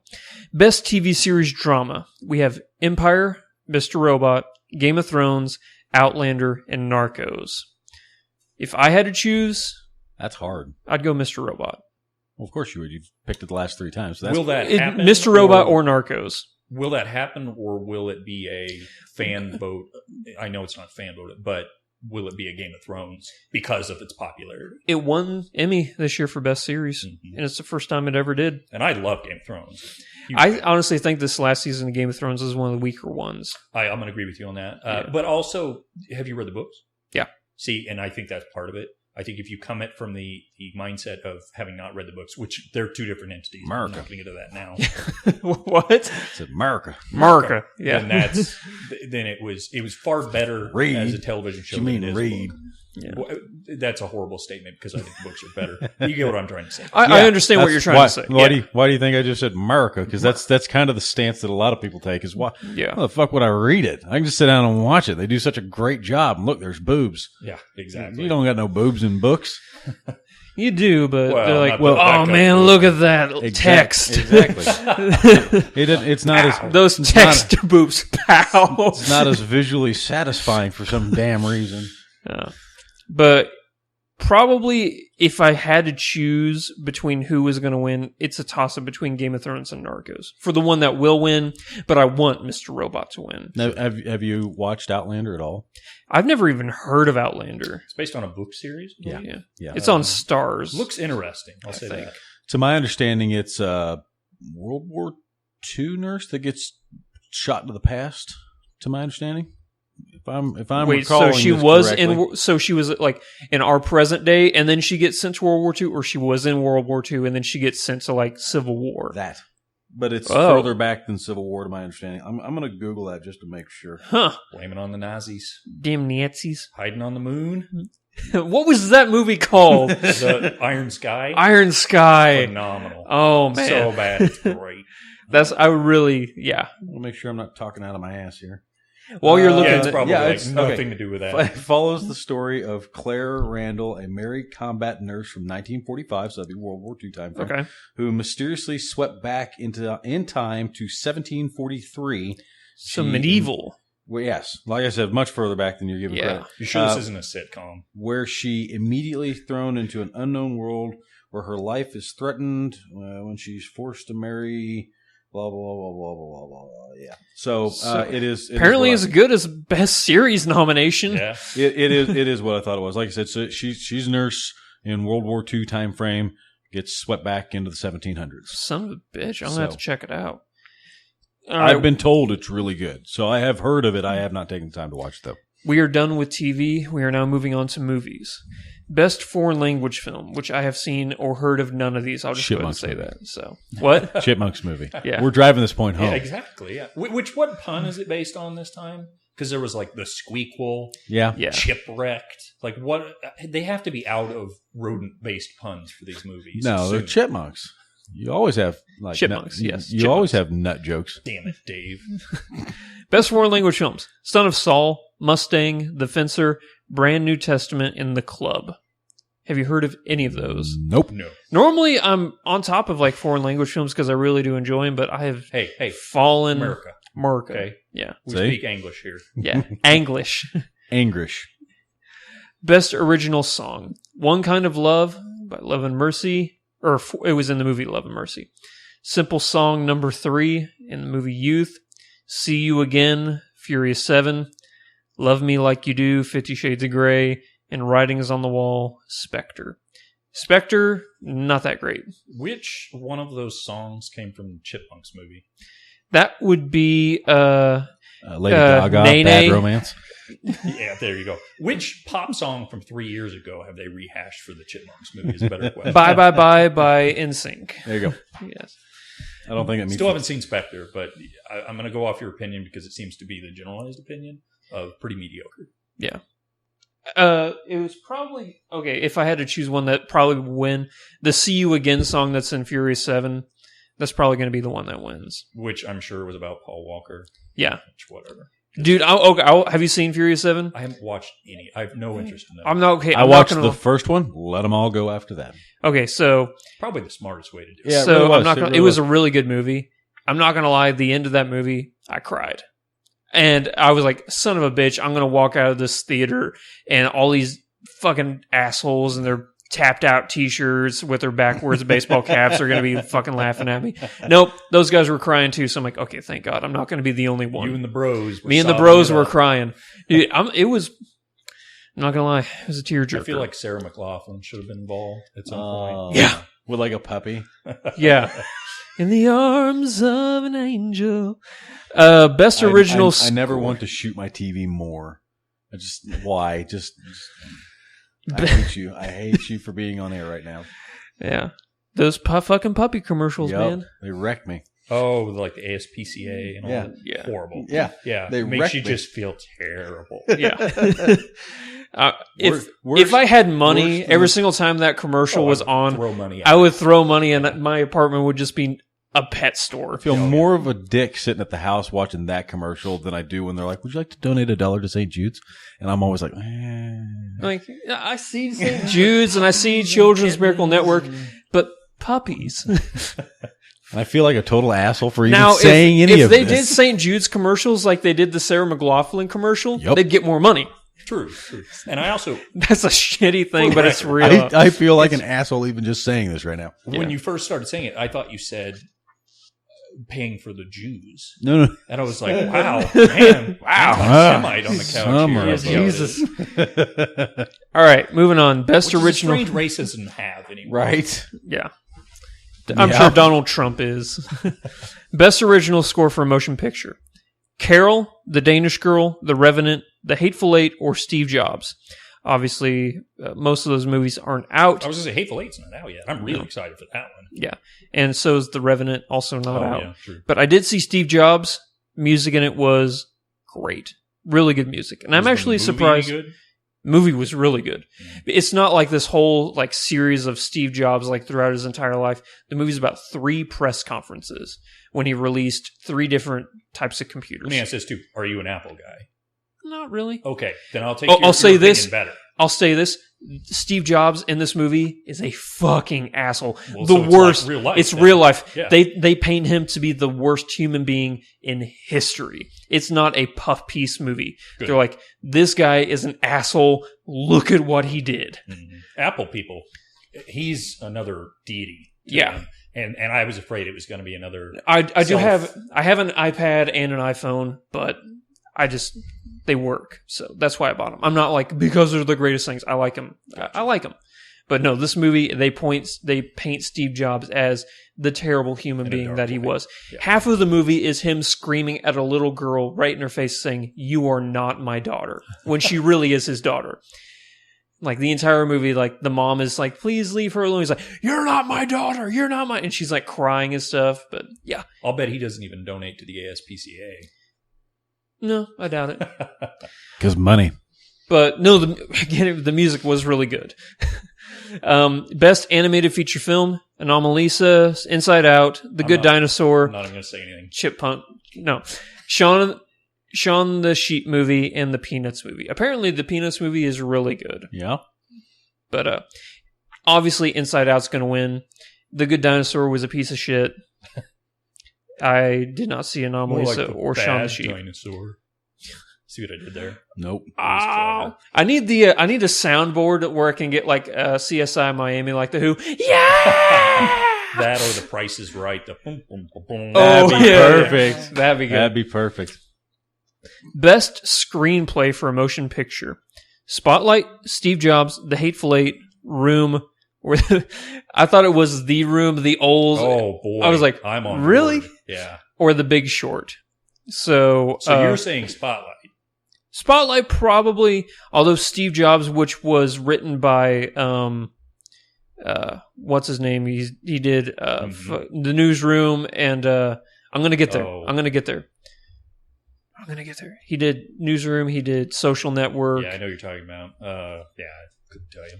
God fucking damn it! He's my favorite writer of all time, and I'm having such a brain fart right now.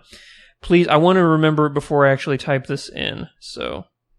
It'll be as I'll you take hit this time to search. talk about The Room, starring Tommy Wiseau. The Room? Yeah. Have you seen it?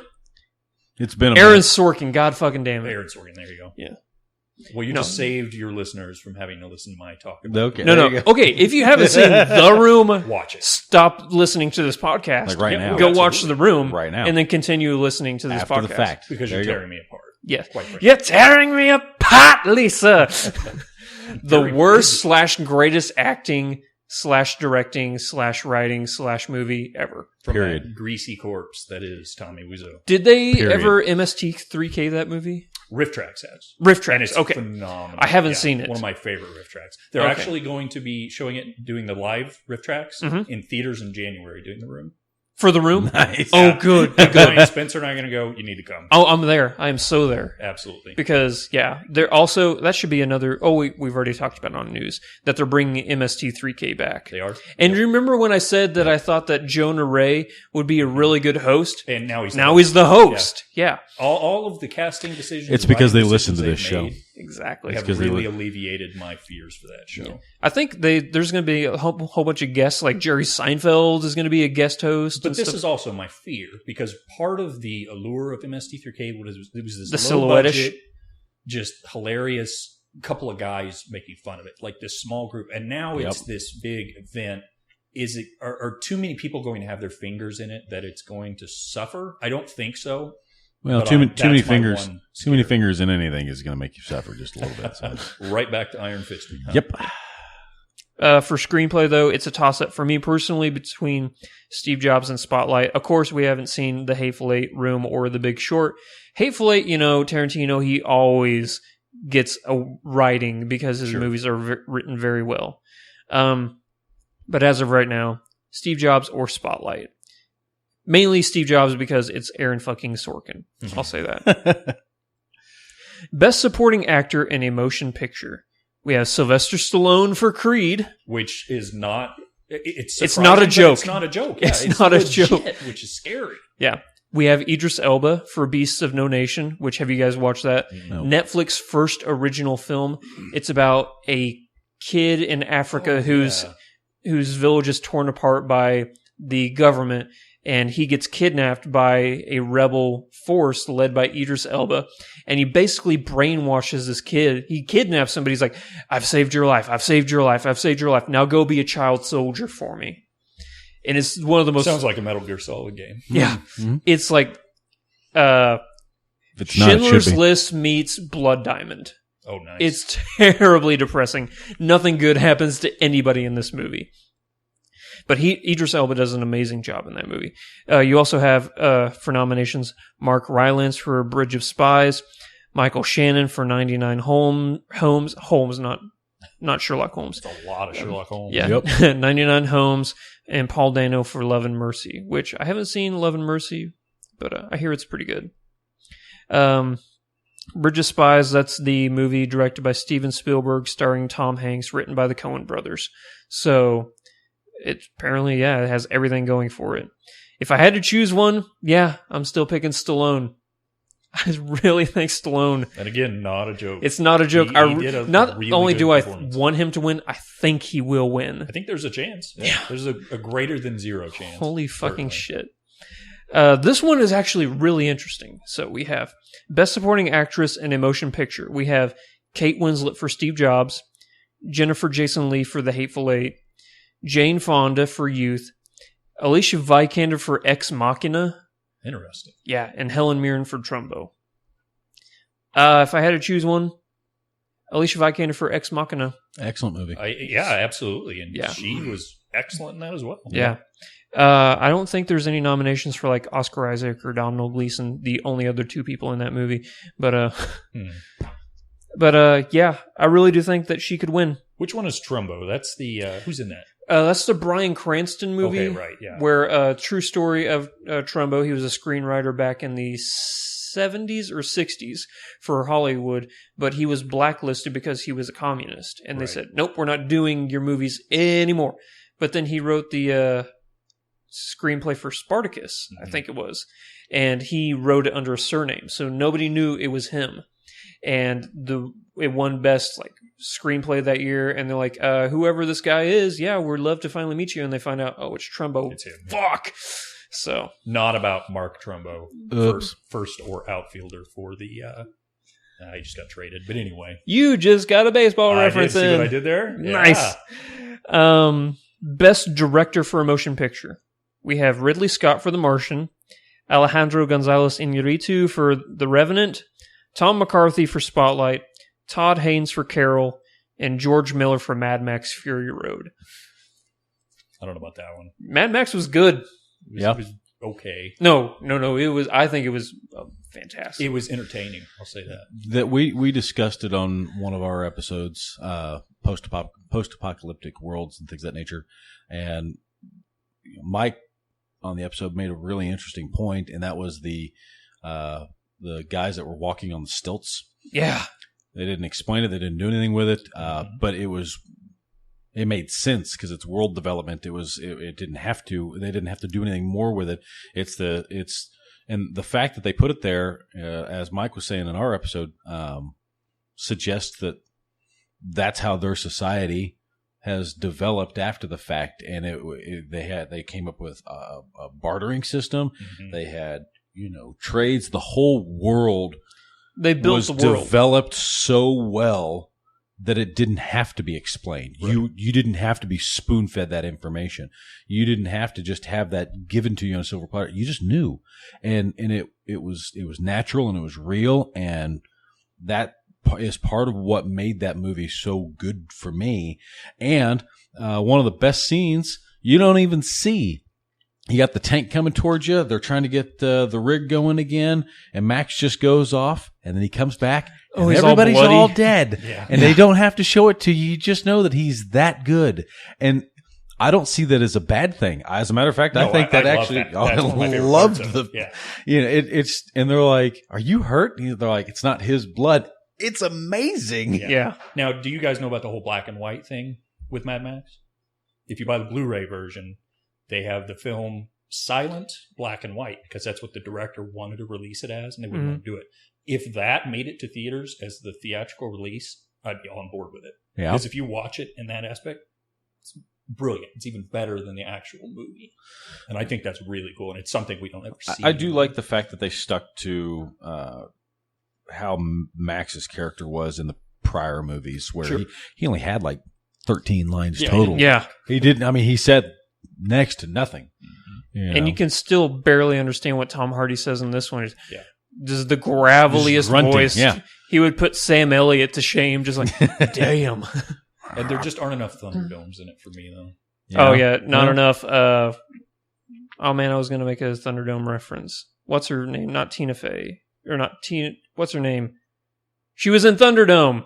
With the iron Yeah. dress. Yeah. Tina Turner, isn't it? Yeah. Tina Turner. It was a Tina. With Yeah. 70-pound metal dress. And that reference came in with a lot of duct tape on it. Well, it still limped across the finish line, and that's what I matters. know we talk about it a lot, but can we not just get beyond Thunderdome? No. Yeah. No, you cannot Cool get beyond Thunderdome. humor No. there. No. Let's get beyond the Thunderdome, guys. With the best director in a motion picture. Did we okay, we did say that one. So probably going to be best director. I don't know. Probably George Miller, because the way the movie was directed. It's not the best script, but the way he shot that movie was brilliant. Has Ridley Scott ever actually won any prominent awards aside from like special effects from like Alien and stuff like that? Did Ridley Scott or was it Tony Scott who did Gladiator? Oh, I don't think it was Ridley, but I'm not positive. Because I feel like if he hasn't, It was Ridley Scott. it was. I feel like if he hasn't won anything, then he might get a few bonus points in the eyes of a few. Though I don't think he's the core choice of that. He list. has never won an Oscar. Again, this is Golden Globes, not Right. Oscars, but yeah, he's been nominated for Thelma and Louise, Gladiator, and Black Hawk Down. Gotcha. But yeah. Best actress in a motion picture, comedy, or musical. We have Jennifer Lawrence for Joy, Amy Schumer for Trainwreck, Lily Tomlin for Grandma, Melissa McCarthy for Spy, and Maggie Smith for The Lady in the Van. Have you seen Trainwreck? Yes, Heard it's amazing. it was okay. Spy was good. I liked it. Spy was, it was pretty good. I can only There were- tolerate so much Melissa McCarthy. About 20 minutes of it, and then I'm done. Yeah. You don't like her telling you that she's going to yank your dick off and put it on your forehead and make you like a limp dick unicorn? I don't mind it for 20 minutes, and then it's just bumbling, over the top, physical, I want slapstick humor. I want Maggie Smith to win because that lady is older than dirt and she needs to win. McGonagall. Yeah. She looked ancient in Hook whenever that God, movie. She was in Hook. She was she was Windy. She was Windy, old yeah. lady She was Windy. Older Wendy. Yeah. That's right. Yeah. No, She was old lady is Windy Yeah. in Hook when that came out And she was 1,000 years 110 ago. Years old then. Yep. Yeah. I'd hit it. You'd break it. She'd break it. Best actress in a motion picture drama. We have Brie Larson for Room, not The Room. Saoirse Ronan for Brooklyn, which I hear is an amazing movie. Kate Blanchett for Carol. Alicia Vikander for the Danish Girl. Pick a movie. Seriously. And Rooney Mara for Carol. Apparently Carol is this amazing movie nobody has seen. Yeah, I've never heard of it. It's Kate Blanchett and Rooney Mara doing something. I never figured it out. But apparently it's amazing. So, yeah, I'm just going to go with Alicia Vikander for The Danish Girl because that movie looks great. Or everybody says Saoirse Ronan will probably win for Brooklyn. Best actor in a motion picture, comedy, or musical. We have Matt Damon for The Martian, which I'm going to stop right there. The Martian was not a comedy.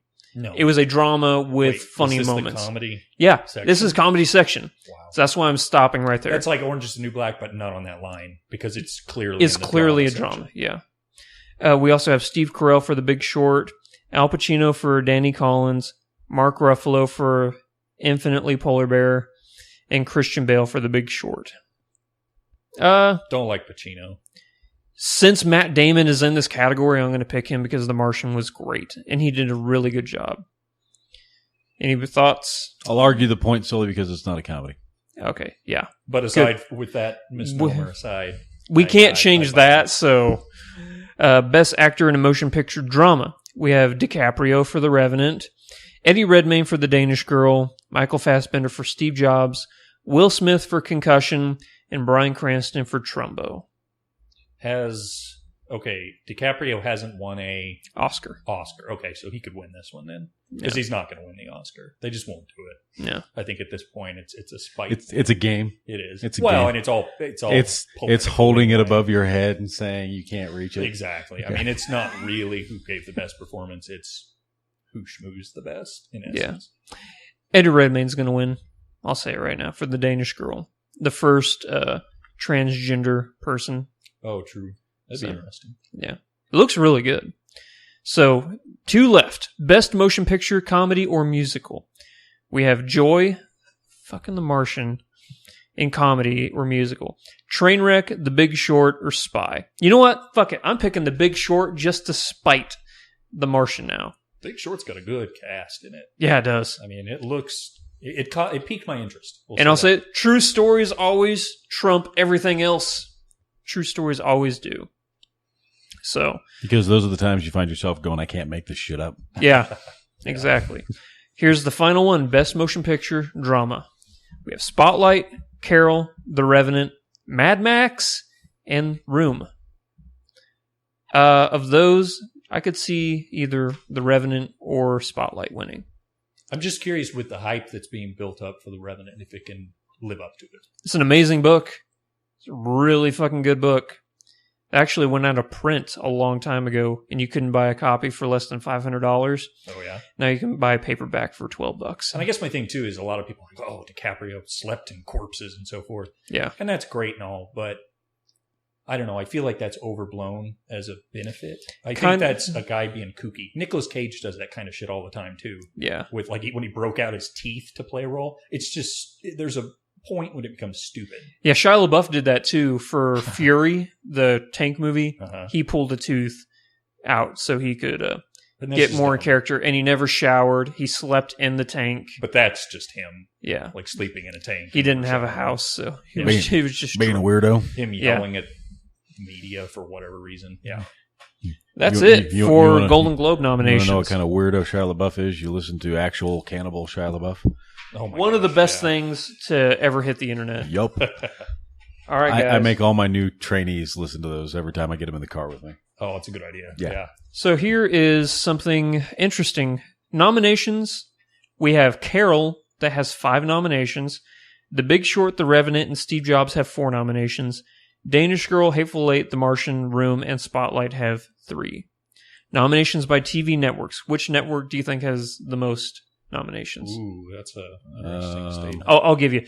So you have ABC, Fox, PBS, Amazon, FX, Stars, HBO, and Netflix. I'm thinking Netflix might actually be leading this too. I They're putting out good content. That's roughly where I'm at. That's roughly where I'm at. The only toss up that I'd have against it would be HBO, but that Netflix is winning. It is Yeah. 8 Netflix, nominations. HBO has 7. That's pretty cool. I was about to say. I like it. Yeah. I like it. Yeah, that's why I was sitting here going, It's it's gonna as be hell not CBS. no. Not- Ooh, The Big Bang Theory. Ooh. hey, no, The Big Bang Theory is good. I do like that. Look, nerds. There, I just summed up however many years of that. and show there is. that's still They have really funny references and they have cool cameos. Like one of the funniest episodes of any show I've ever seen was the I had another root beer burp, sorry. That was the That's flavor. yeah, it tastes pretty good, I'm not going to lie. It was the episode where they had James Earl Jones. I was about to say that is the best one ever because he's like, you like Star Wars. Let me guess, you like Star Wars. I have one thing to say to people like you. Me, I love Star Wars too. and then he ends up spending Yeah. the whole fucking day with Yeah, Sheldon. then he spends the day with them. They get and drunk. by the end of it, Sheldon's like, okay, I'm annoyed with being with him. I think Yeah. Sheldon's the one I can't. That's the whole reason I can't watch the show. I can't stand My- the voice. I can't stand the way he talks. I can't stand his I like him. action. But movement, anything. he's part of what makes that funny Yeah. is his social awkwardness. He's like he has Asperger's. It's what it's like. It's like they've I announced. think he does, doesn't he, in the show? I don't think they've announced it. Oh, They had him tested. Well, there. oh, You go. they had him tested. Yeah, that's the running gag. They constant, but that's what I really like about it is there'll be something from season 1 that they'll bring up in season 3, Yeah, and it's still just as funny, yeah, and it's a jab back at themselves from early on, and they just keep this running stuff that keeps going through it, and that's part of why I like it. I would say that if I wanted to argue that point, they may have that. They don't do it as well as other shows do. I mean, Seinfeld's one of the top shows in history to do that. Arrested Development was excellent with it. There are better instances of it. And obviously, I'm not a big fan of The Big Bang Theory. Yeah. But again, coming from a point of I don't like 24 episodic sitcoms. I don't They bore me now. I don't like 24 myself, but you're allowed to be wrong about The Big Bang Theory. That's fine. I'm okay with it if they split it up, kind of like what The Walking Dead does. Where they 12 have mid-season mid-season finales and stuff like that. That I'm okay with. But I don't think that would really lend itself to a sitcom. No, it won't. And that won't be the way it goes. That's drama. That's big budget shows that are going to do that. Trailer talk, guys. We have 5 trailers we're going to be talking about, and we're already at an hour and a half, so we're going to blow through these really quick. First movie up, Legend of Tarzan, directed by David Yates, who gave us the last 4 Harry Potter movies, written by Stuart Beattie, who gave us the Pirate of the Caribbean films.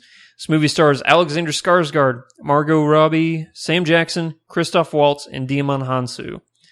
Plot of this is actually chapter 2 in the life of Tarzan. We've heard the story of Tarzan over and over again.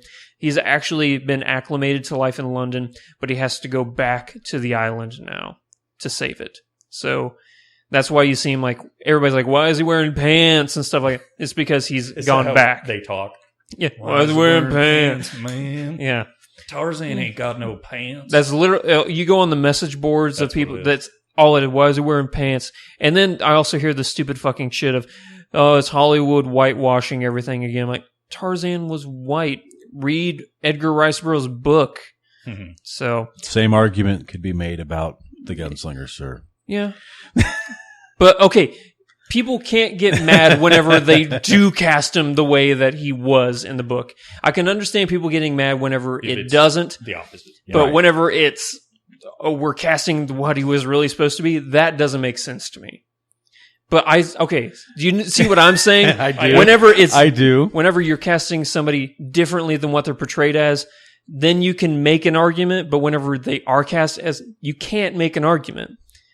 And where the fuck were these people the last 1,000 years when Jesus has been painted as a white dude? Yeah, Nobody's been making that from the Middle East. Thank you. Yeah, exactly. Thank you. God, fuck it. Now I'm getting mad. I don't know who made the joke, but somebody said something like, "Oh man, when did they get CrossFit in the jungle?" After seeing the trailer, and it's true because that guy is Skarsgård's fucking ripped, dude. Which, and if you he'll always still be Eric. Yeah. If you go back in like the 1940s and 50s, like muscular strongmen, they were just nothing like today. Yeah. And I think that's a fascinating cultural thing to look at. And there's also Skarsgård supplements. He's just eye candy. That's what it is. It's going. Speaking of, I will say this. I actually had a friend. I'm not gay, but goddamn it, that guy is gorgeous. I had a friend who say that exact same thing, and I said he's the kind of person you just want to walk over and just bite him like an apple. Yeah. Skarsgård, you handsome fucker. I'm jealous. Nobody should be allowed to be that handsome. But okay. That aside, I think the movie looks good. Looks interesting. Yeah. CGI looks like top-notch CGI. And I know you were talking about earlier how special effects don't matter. But whenever it's not a movie like they're throwing billions of dollars at, that's whenever I can be impressed by the CGI actually looking good. To further my point real quick, look at the 4 of the 5 movies on this list. Yep. Sequels, reboots, remakes, etc. Yes. And the only one that isn't is 3. probably the one that looks the most interesting. The number 3? Yeah. Number 3? Yeah, oh yeah. Okay, so number 2 on this list, we have Teenage Mutant Ninja Turtles 2, Out of the Shadows, directed by Dave Green. He gave us Earth to Echoes. Written by Josh Applebaum. He gave us Mission Impossible Ghost Protocol, Project Almanac, and he wrote, all of Alias. And this movie stars Alan Ritchson, Megan Fox, Stephen Amell, and Will Arnett. What are you doing, Will Arnett? I don't know. What are you doing, Stephen Amell? Go back to Arrow. Yeah, You're amazing on Arrow. Well, like you said earlier, it's kind of cool that the character he's portraying is going to be he's fucking Casey Jones. And then, okay, something that Roper, you were really excited about, Bebop and Rocksteady are in this. Yeah. It's friggin' Bebop and Rocksteady. I know. Those were my 2 favorite, even more than Shredder. Yep. Bebop and Rocksteady. I was like, oh, it's a new Ninja Turtles trailer. And then all of a sudden they're like, Bebop and Rocksteady. I'm like, sold. Okay, did you know? I didn't really care for the first one. It was, but no, I didn't like it. No, it was. Yeah, it was. I watched it just because Ninja Turtles, and I watched it because Megan Fox. Which we did get a nice boob shot in this trailer. Well, that's right in the true. trailer. Yeah, right in the right. children's movie trailer. Yeah, well, it's Nickelodeon. So old toe thumb herself, and but the point that I really liked though was the fact that they did include them, and they were some of my favorite childhood characters whenever I was growing up. I was like, they're idiots. Oh yeah, They're just muscle That was part of bound the fun. morons. Yeah. But that was just part of the fun. That's exactly right. And I can't help but see exactly that, especially from the trailer. Whenever he's sitting pushing his mohawk up, going, "Oh, you got jokes." and they look pretty good. They would argue do. That the Bebop and Rocksteady characters look more like their characters than the Turtles do. Yes.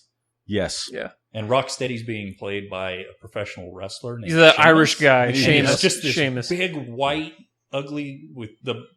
Yeah. It's the most bizarre looking thing. It's perfect. The guy Yep. looks like the human Rocksteady. Yep. Also, something I noticed in the trailer, if you watch the very beginning, this portal opens in the sky and there's like spaceships that are floating out. Do you think that's the Kanang? Krang? Yeah, the Yeah. Krang. Yeah. Oh, I hope Yeah. so. I think it is. I Yeah. hope they bring in Krang with Yeah. his big muscular robot where he's Yeah. in the stomach. Yeah. That's the best. Something else, I will say this, as much as I do like Stephen Amell, he's never going to be as Casey Jones to me like Elias Codius was in the original Teenage Mutant Ninja Like Turtles. the 90s. Yeah, live that action one. he He was did a pretty good job. he was I really will good say as that. Casey Jones. Next trailer up, The Nice Guys. This is number 3, folks. Yes. Directed and written by Shane Black. He gave us the entire Lethal Weapon series, which I would like to say thank you, first of all, for that. I bought all 4 Lethal Weapon movies on Blu-ray the other day for $11. Do you I never constantly saw the fourth one, to be honest. The Jet Li one? Oh yeah. Dude, that, Maybe I did. That, I love the Jet Li Do you one. find yourself saying you're getting too old for this shit? Every day.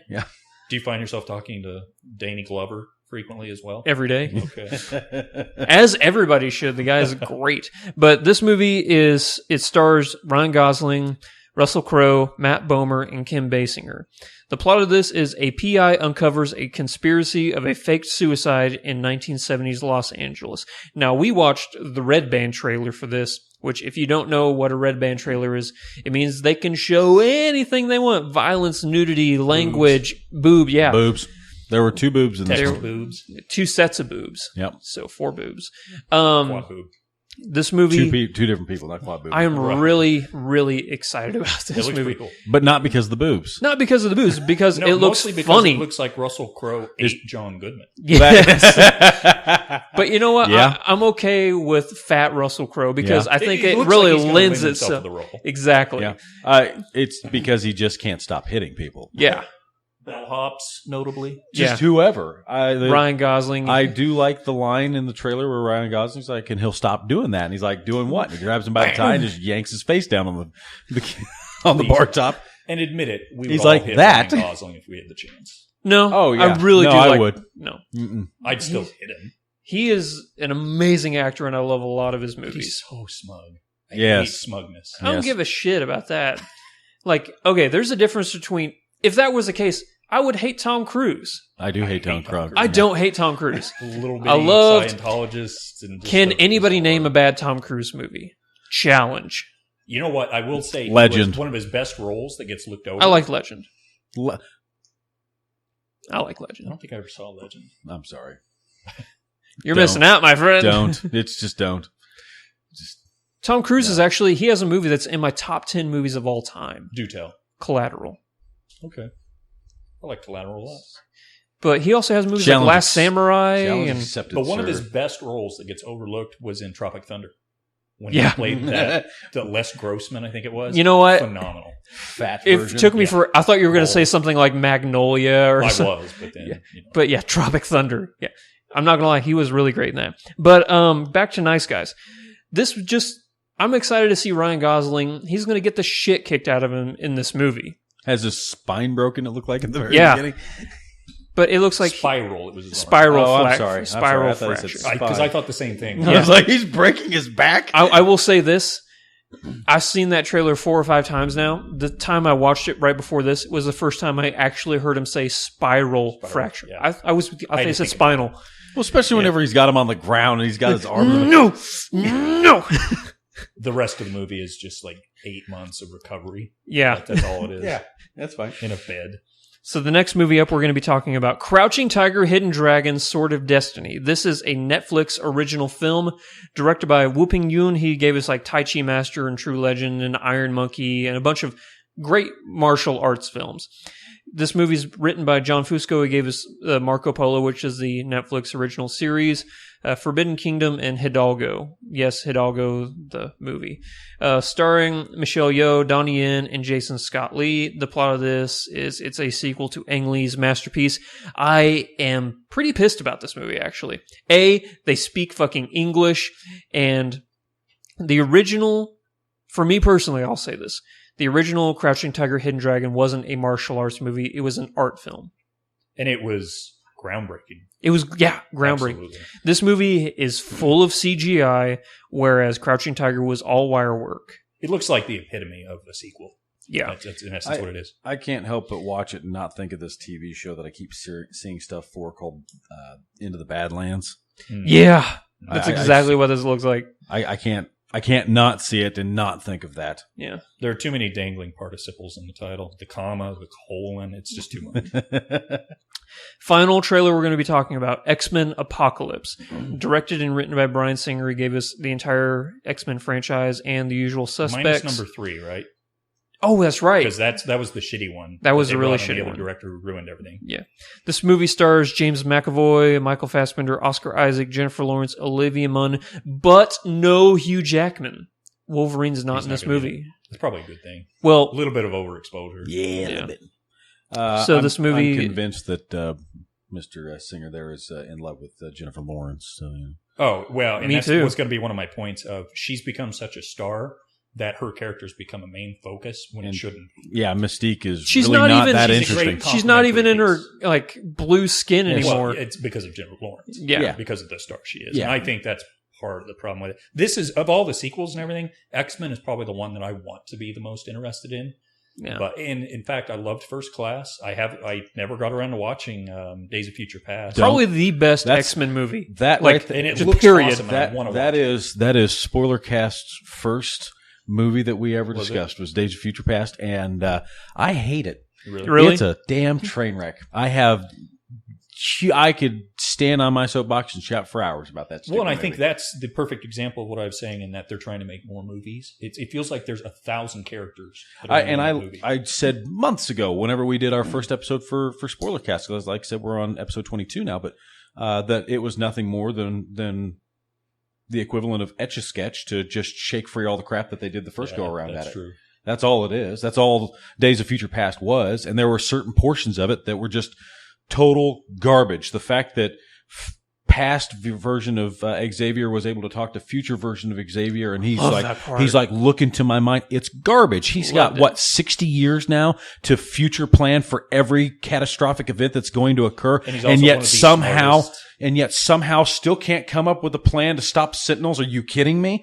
Yeah. You can't take, you can't go find an X-Men that's able to walk through walls and like, Kitty Pryde. Weird. You're thinking of the same character I am. And I don't know, have them do things in advance to shut down the program long before it ever gets to the point that it is. Or maybe take somebody like Nightcrawler and Colossus, you turn them into metal, you fly them up real high, you just drop them over the top of something, you create a crater every time that one of these plants arises. You can't tell me in 70 years' time that the smartest man on the damn planet can't come up with a way of averting the future other than convincing Mystique that she shouldn't kill a midget. Okay, I will say this. It is damn difficult to make a good time travel movie. Yup. Well, look Like- at Lost as a show. Yeah. The worst season was the time travel season. Hands Yeah. down. But I'm talking like, Project Almanac, wonderful time travel movie. I was going to say, I can only think of like a few really good, like Primer and stuff like that. Primer It's like, was good, but it is very science heavy. holy fuck, try and keep up with that movie. It I is. dare you. we did a time travel episode for Spoiler Cast, and it was also one of those things. And one of the big arguing points was Terminator. Yeah. Terminator does Yeah. a really good job for time travel, but the problem was they had really giant gaping holes. Well, the newest one, Genesis, That kind of loops back around and plugs a few of those holes, but there's still points to be argued about it. Yeah. And we haven't done an episode to really rehash that, and I'd like to again, but X-Men Days of Future Past, I see it for what it is, which is what you said earlier, and that is nothing more than a franchise reboot. And here we are with Apocalypse walking into the new characters that are taking over for all of them, doing exactly that. Yeah. And I can't see it for anything beyond that. But like I said, it's also one of the ones that I want to be the most excited about, but I can't be. Yeah. And I also hate the way that Apocalypse looks. Just throw Oh, that out and there. you said Nightcrawler. Is he in the reboots? Yeah. I didn't know if he was. Okay. No, he's a Cody something Smith. He was in Ender's Game. That kid, he's going to be Nightcrawler. Yeah. With Harrison Ford. Yeah, with Harrison Ford, yeah. Guys, we're already at an hour 45. We don't have time to do IMDb idiots, but we will do Fairbairn forecast real quick. Let everybody know what they can go and see in theaters right now. So you can head over to the theater to see... Come on, phone. Work with me. Okay. Movies. In theaters, you can see In the Heart of the Sea, which I really do want to see. It's the true story of Moby Dick, the SS Essex. Agreed. You can see Creed. You can see Krampus, which is great. Hunger Games, Spectre, The Good Dinosaur, Victor Frankenstein, Bridge of Spies, The Night Before, The Martian, Brooklyn, and Secret in Their Eyes. The Martian is still in theaters? Yeah. Yes. Wow. Yeah.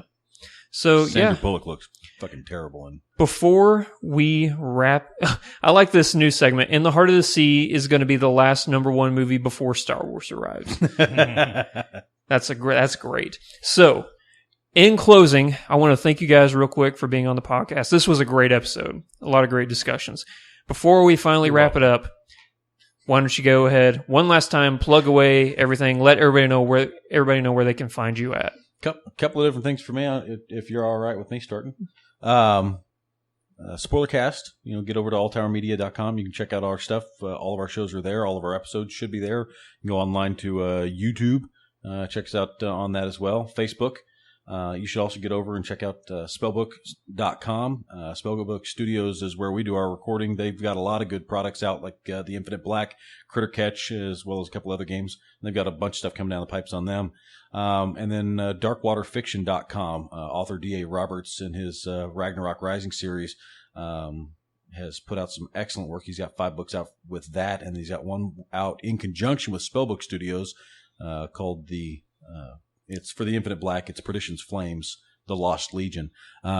We have just recently received the card game for Ragnarok Rising, which Andrew, you're in. Yeah, I am.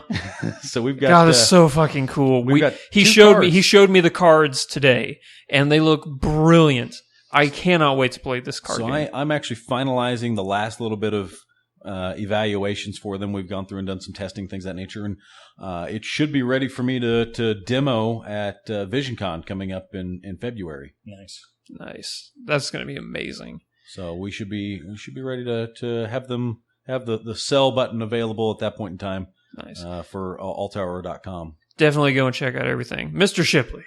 Yeah, I've done a lot of writing with some now defunct websites, Stangraphs.com, Sprayhin.com, a lot of baseball-centric stuff. If you want to check out my YouTube channel, ButuInc.com, I've also made some stupid videos that I enjoy. The Backup Catcher podcast is coming back. We'll be doing an episode, again, probably the week of the 15th, so look for that. You can check us out on iTunes. I also go by Van Shipley or Van Lee, so you can find me on Facebook, Van Shipley, and all kinds of places. So check it out if you're interested, and we'll go from there. Fantastic. Oh, shit, I see what you did there. Guys, thank you so much. This has been a brilliant episode. Episode 61 of the Flick Freak Podcast. You can find us at Twitter, Twitch, Facebook, YouTube, Patreon, Instagram, and every single social media, pretty much all of those at /Flick Freaks. We will see you in the next video or in the next podcast. Until next time, thank you for listening, and Godspeed.